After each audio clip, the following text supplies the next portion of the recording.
que nous avons présentée, c'était une intervention, c'était une motion d'information par rapport à la situation catastrophique qui sévit à Kassaba, dans les territoires des Fidji. En fait, c'est l'écocus tel que vous voyez, nous sommes ici à 3.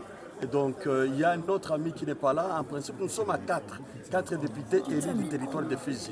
Et c'est une motion, pas d'une personne, mais de notre écocus dans son ensemble, tel que vous nous voyez. Et donc, l'information est que sur place, à Kassaba, il y a eu des pluies diluviennes qui ont submergé ou bien qui ont débordé la rivière qui se situe en amont.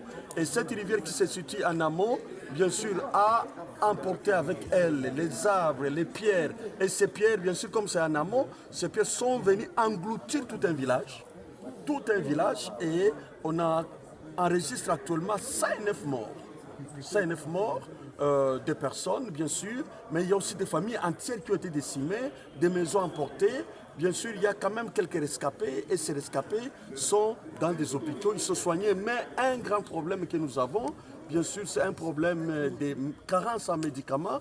Et là, nous avons été voir la ministre des Affaires sociales qui promeut aussi de s'impliquer pour qu'une solution rapide soit trouvée. C'est pourquoi nous n'étions pas là au début de la plénière. Voilà un peu la situation catastrophique que nous avons connue dans notre territoire de Fizi. En tant que député national, qu'est-ce que vous avez fait d'abord pour l'instant par rapport à cette situation? Oui, pour l'instant, bien sûr, chacun de nous ici a présenté les condoléances aux familles des victimes, et nous nous organisons pour faire une aide d'urgence à notre niveau.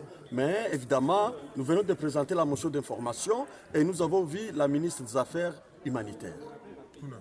Oui, à l'heure actuelle, vous avez dit que vous étiez au niveau du ministre des Affaires sociales.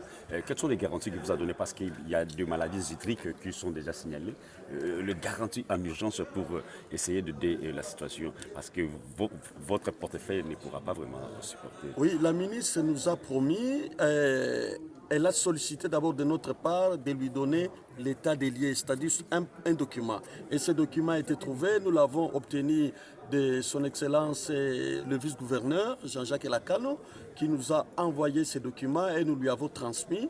Et donc l'état des besoins est déjà bien défini. Merci. Ok, merci.